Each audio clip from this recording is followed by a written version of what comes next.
Good afternoon, everyone. I'm Dr. Peggy Brunache of the Beniba Centre for Slavery Studies in conjunction with Glasgow's Women's Library in association with the Necessary Space. And today we're having a very unique event. We're calling it Unsweetened Conversations, Bush Tea Services with Annalee Davis and friends.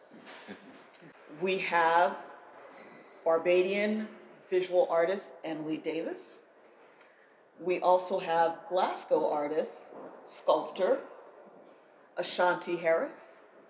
We have the masterminds behind Artisanal Growers in Aberdeen, Robert and Michelle Sullivan. Thank you all for coming.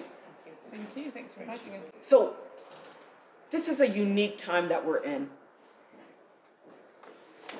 Everyone is concerned about the environment, climate change, the revitalization of Black Lives Matters has brought more of the past, particularly our colonial past, our slavery past into focus.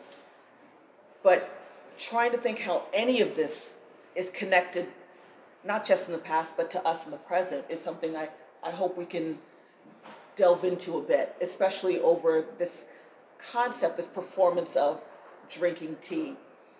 Annalee, this is a art installation and performance that you started back in 2016, correct? Yes. Could you tell us a little bit about that? So in 2016, I was commissioned by Cooking Sections to produce a work for their project called Empire Remains Shop. And I did a collection of teacups and saucers and a tea serving pot called a monkey pot, which we use in Barbados for cooling water. And that was really a way to kind of, while I was in London at Delphina Foundation, it was kind of an act of reparation. It was bringing an unsweetened tea to London for the Empire Remains Shop project. People would sign up to have tea with me, and we would have a conversation, and I would pour tea. Now, this wasn't the tea service I was using then. My tea service was a collaboration with a Barbadian potter, Hamilton Wiltshire, and the tea service was made using all Barbadian clay, but interjected into the tea service were shards that I find when I walk on the farm where I live. And those shards are 1700s, 1800s. They're pieces of porcelain that came out as ballast in the ships.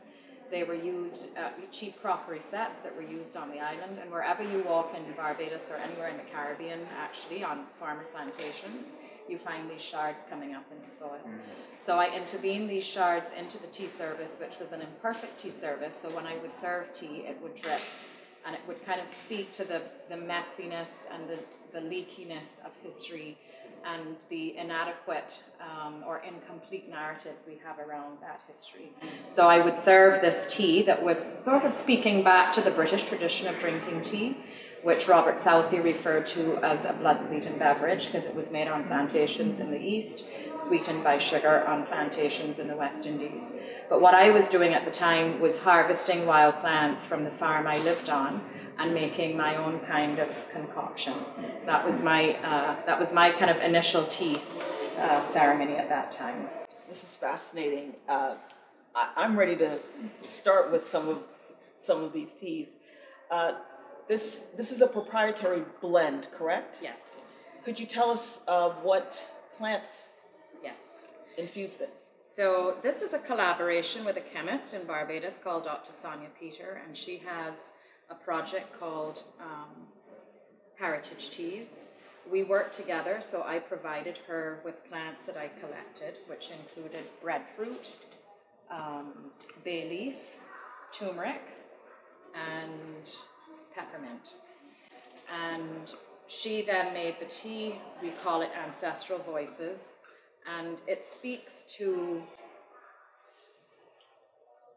in terms of calling it Ancestral Voices, it speaks to the tradition of drinking tea within the enslaved society, the way in which plants were used on these marginal plots of land that were not very fertile soils, and those plots of land were referred to by Sylvia Wynter as a kind of a pre-capitalist site located within the larger capitalist site of the kind of colonial machinery that was the plantation. But these small plots is where we can imagine that the enslaved became human. This is where they felt human.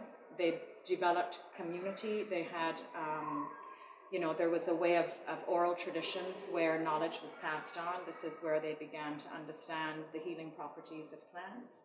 It's where they could retain African retentions in terms of spiritual practices, and it's where they planted ground provisions. So it was sustenance, it was healing, and it was religious practice. So what we have in here, the breadfruit, which you're all welcome to taste. The breadfruit, well, this was a tree that was used that had a lot of carbohydrate and fiber. So this was I'm sure all of you with Caribbean roots would know about the breadfruit plant. So it provided a lot of food, but it also has the capacity to regulate diabetes. That's really important in countries that have a sugar industry because people are suffering a lot with diabetes. The bay leaf is used a lot in Barbados as a cooling tea. We speak a lot about cooling tea to remove heat from the body. It has antioxidant properties. The turmeric, which gives it some of that beautiful yellow color, you would know a lot in cooking, but it has very strong anti-inflammatory qualities. And the mint is really good for, bronchial stuff. So you want to have this combination of it looks beautiful, it has a lovely aroma, it tastes great, and it also has all of these healing properties. I want to turn to Robert and Michelle because the two of you run artisanal growers, so you have a very intimate relationship with the land, much like I would say the experiences of the enslaved as well as their descendants.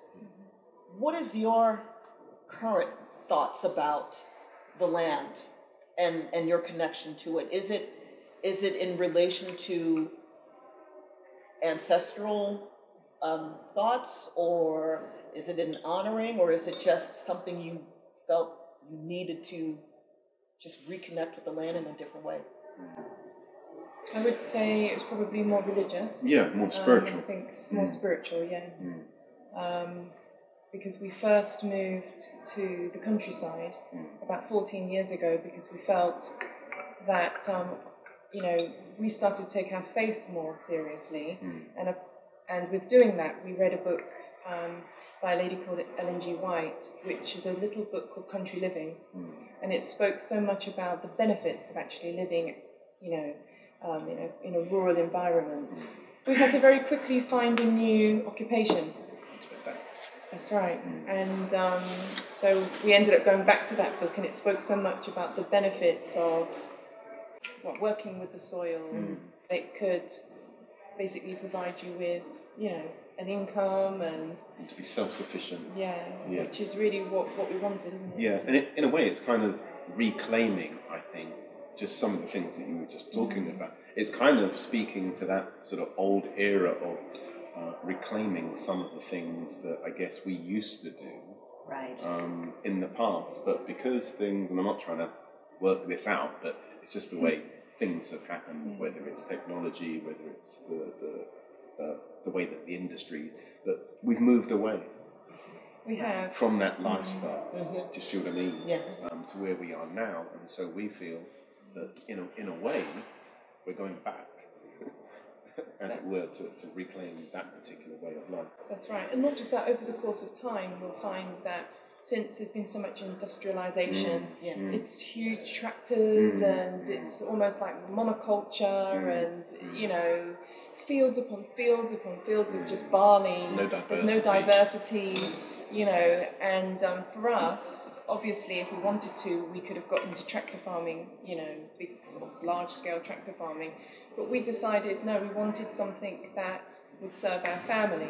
Yeah. It would serve the children. It would, get them involved, and they could come out. And we have many pictures on Instagram of our children barefooted out in the soil and digging and hoeing and just really enjoying that space, free from the sort of artificialness, if there's such a word, of the way life is today. No. If I may ask you, Ashanti, you are also an artist. has the environment and concerns of climate change and necessarily our background as descendants of enslaved people, does that influence your work in any way? Yeah, definitely. I think my work is really centered in place. I'm half Guyanese, and I've always used my work as a way to delve into my Guyanese heritage. I always think of myself as a child and how I learned about my heritage, and it was so often through art. So I think I really tried to do that with my own art making. So within doing that, and also being based in Glasgow for the last 15 years, a lot of my research has been about the relationship between Scotland and Guyana. I've been doing research into Guyanese women who were in Scotland in the 18th and 19th centuries, how they kind of came to be there, and using my own experiences and the experiences of people around me, a lot of collectives that I'm in, to kind of speculate on these women's histories. And more recently, in looking at this historical relationship, I've been doing some research into the twinning of Aberdeen and Georgetown in Guyana. Oh. And the interesting sort of central part of this twinning is the fact that in 2015, Guyana,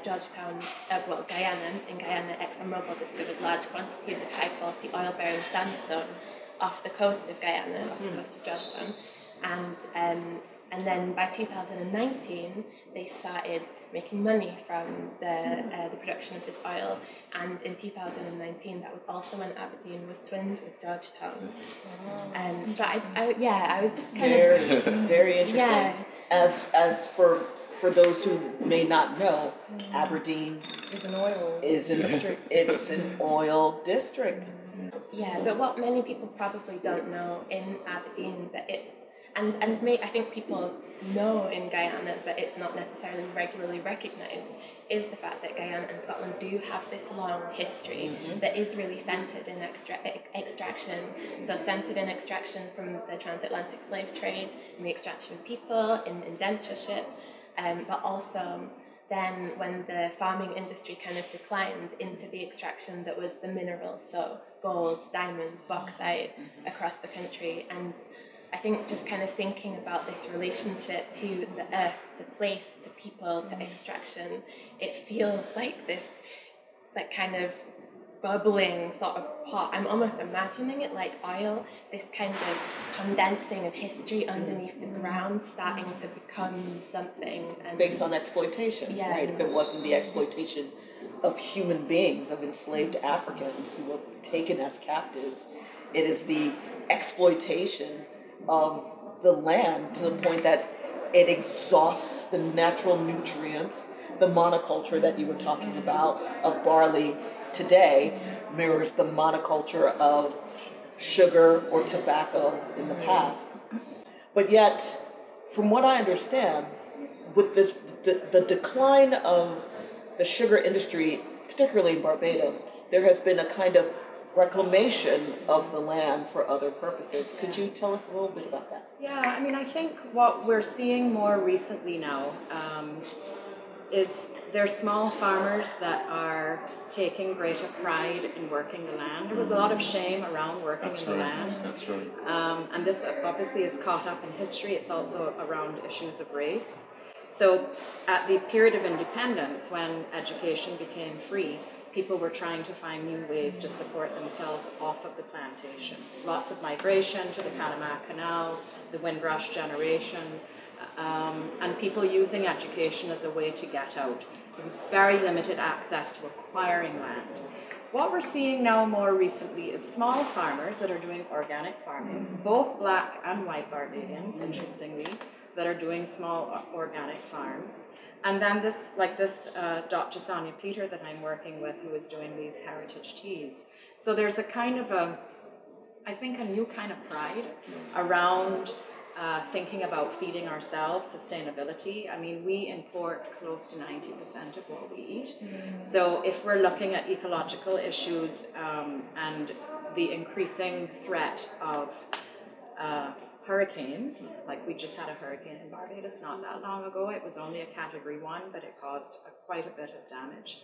If we had Hurricane Dorian, which hit the Bahamas a couple of years ago, or if Miami is hit by a hurricane and wiped out our importation of food is really problematic. So we really need to begin to think about sustainability and growing our own food and producing food, and thinking about limiting the use of pesticides and chemicals, because that has affected not only the underground aquifers. We're a limestone island, but there's also runoff that goes in to the sea, and that then is bleaching the corals. So there are all of these, all of these kind of side effects. So I think really considering kind of the ecological damage that Barbados and small island developing states are on the front line of climate change at the moment, we really need to reposition ourselves in relationship to the land and think about post-plantation economies and post-extractive decisions.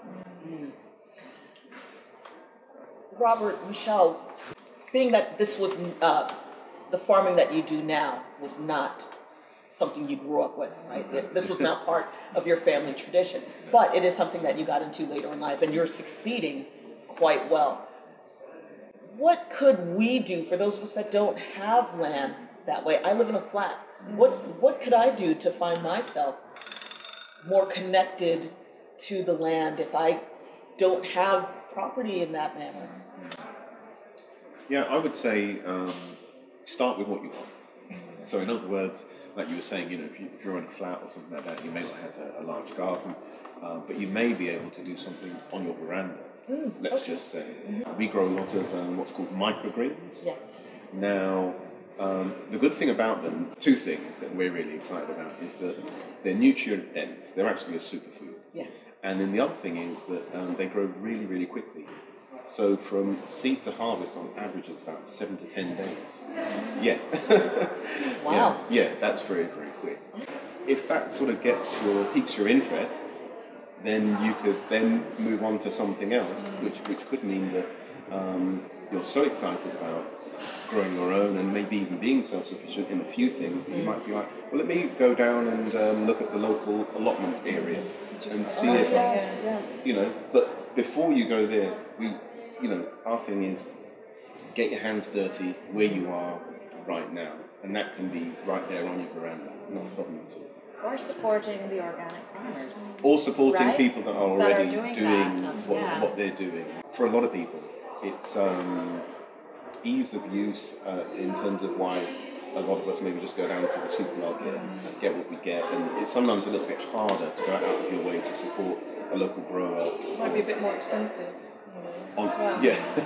But that's because there's a lot more that goes into it. If I could add to that, one of the side effects of COVID in Barbados is that these farmers are now offering home delivery, which the large supermarkets were doing, and they were totally saturated.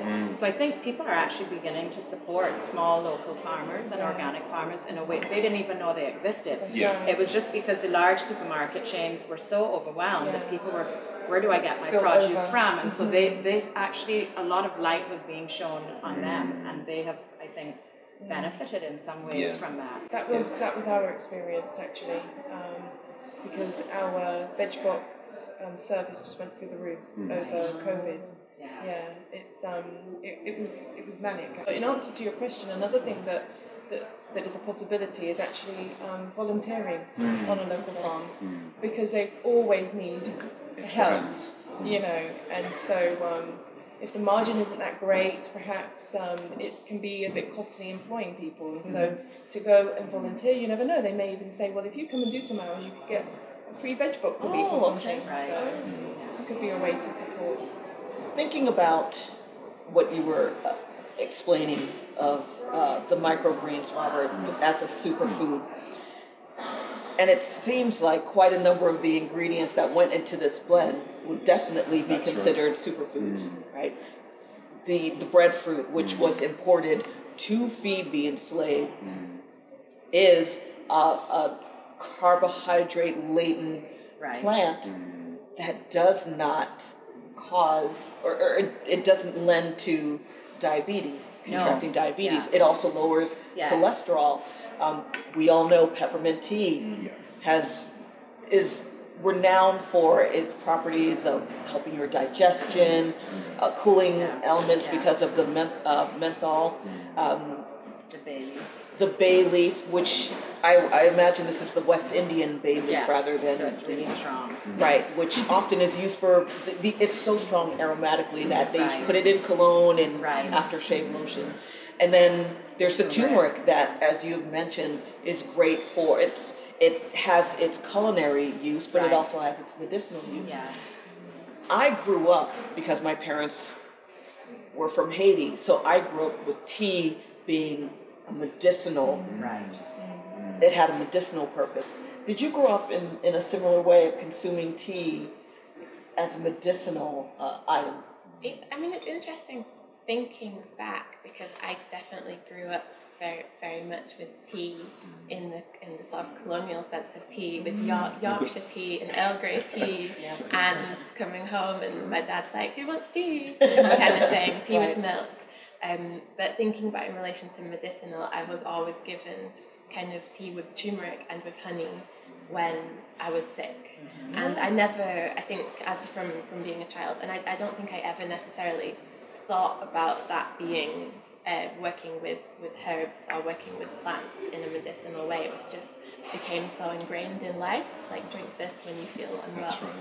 So yeah, I think in the mixture, it's like maybe that relationship to plant life in tea has been there behind the scenes, kind of coming out almost in a non-thinking way.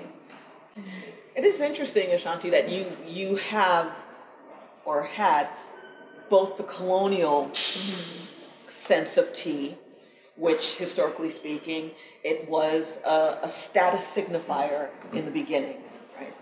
It was something that only a very privileged few could afford, and then eventually it peters down into the masses, but then becomes an energy drink to help keep workers in the Industrial Revolution and factories going, particularly with the sugar that is also being exported from the West, tea being exported from the East. But the idea of tea in terms of how enslaved Africans, their descendants, and indentured South Asians use it is something we probably should be thinking more about, not just consuming tea as something to energize us, but the idea of thinking more about, well, how do we support our local organic farmers? How do we support our immune system by being better to ourselves? How do we connect ourselves with the environment in healthy ways rather than the detrimental ways of monoculture, consumptions of sugar? It is very easy for us, particularly those of us that are in privileged spaces where we could easily go to buy more expensive food. But as you have started to explain, there are steps that we can start to take better control of not only our diet and our health, but support what should be a revolution to revitalize the earth. Yeah, I think some of it is about, and this is probably the hardest part. This is from my understanding, is about education or re-education, because for a lot of us, whether it's sort of in your face education as to what you think something is, down to what really is the story. And so, for example, as you were just saying, we may know. I know, for example, my mother. She would. We wouldn't have tea, but we would have herbal teas and herbal, what really I would say are herbal remedies. Yes. Do you see what I mean? Yes. And these things were that's just part of the culture. That's part of the way of life. You didn't think about it. It's just done. Do you see what I mean? Yeah. Even now, whenever I feel like my calcium levels are low, I can kind of tell you get tingly and in your fingers and things like that. I would make a calcium, like a mineral tea, which was basically nettles, which we have growing in abundance on the farm. For free. So get yourself a dehydrator and just dry them out, and So nettle tea, and I would put in there also red clover blossoms, which tends to grow just everywhere. Wild. Just everywhere. You could pick blossoms from your garden. For free. Don't mow your lawn, just let them grow up and pick the blossoms, dry them off, because it's just very rich in minerals. And then just recently, one of our children had a cough, and I bought online. I just bought some ivy, English ivy, which just comes dried, and just give her some of that with honey. And after 1 cup, her cough had finished. It's very, very powerful, very strong. Yeah. But it's this information. I mean, we often have this conversation all the time. We're like, this information is sort of dying away within a lot of cultures, so it's interesting, some of the things that you're talking about, and I'm like, this is just so true. I mean, I think it speaks to decolonizing our diet, right, and also developing a greater understanding of what is around our local context, because of course coming out of a former British colony, our education was very much around, it was a colonial education, and you favoured everything foreign, and there was shame about what was local. And these bush teas have a connection to Afro-spiritual practices, including something like obeah, or maybe people are more familiar with the term voodoo, but that was illegal for a long time. So these were covert practices, and you didn't really talk about it very much. But I think there's increasingly pride around that, and we need to think about decolonizing our palates and our diets, right? And not just because we have to use foreign exchange to buy that food. So right now we have, in Barbados, I think it ends today, as a slow food week, where they're trying to promote knowledge and challenging people take up the 7-day slow food challenge, where you only eat local. And the people who have put that on have just opened a restaurant called The Local, and they're trying to serve 85% local food. Wonderful. I mean, the production of this tea, for example, we had, St. Vincent had a volcanic eruption on the 9th of April, which was horrendous, and it's 110 miles west of Barbados. And we had, what happened is the plumes were so high that they traveled on the anti-trade winds. So normally the wind would go from Barbados in the east to St. Vincent in the west, but the plumes were so high, they went through the stratosphere and they just came east, and they dumped like 90,000 tons of ash on Barbados. So much ash. For me, I would say that lockdown was worse than COVID, because it actually, we locked in our house. We couldn't go outside to breathe because it was unsafe, and it was terrifying. And I think in this year we've had COVID, we've had the volcano, we've had a hurricane. There was a small earthquake off the south coast of Barbados, several miles off, and it just felt like these environmental concerns were so profound. And when we couldn't go outside to breathe, it was terrifying. And so, one of the reasons for doing this tea was I developed for the first time in my life cough-induced asthma, and I was locked indoors for 6 weeks. Like, I literally could not go outside the door. And so this was also developed as a way to have a greater understanding of things that were locally available, and to kind of ease, the pulmonary kind of response to that ash fall, because that's toxic, that stuff that we were inhaling. So I think also learning about things that are available to you in your local environment is becoming so important wherever you are. Absolutely. So with the work that you do and your artistic endeavors in connection with the environment, as well as how it connects to the past now, Ashanti, are you thinking about how can your work better influence ways that we can improve the way we move through the world, the way we need to heal the world and heal ourselves? Have you been thinking about any of that? Yeah, I think really similar to what you were both saying about education. I always think about that in relation to my work. So how are you informing people of things? I'm always learning, I'm always researching, but also thinking about how I'm sharing that new knowledge with people, how I'm making it accessible to people in a way where maybe having it written in this book or something is not the right way, but how are you getting people to engage with it physically? And even though I'm a sculptor by training, I do a lot of work with my body, working with movement, working with performance.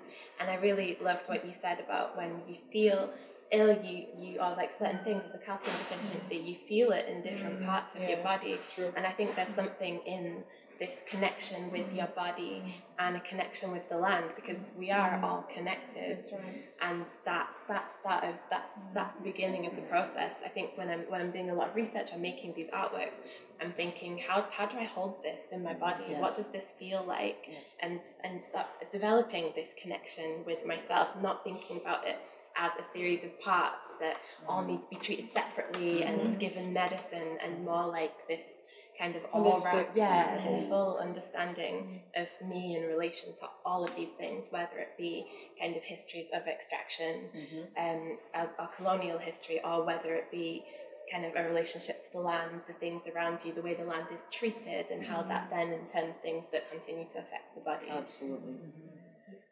Well, I think we've consumed our tea, and what is left is a little cold. However, these conversations are certainly they're not going to go away. We need to find ways to solve the problems that we have caused to the earth.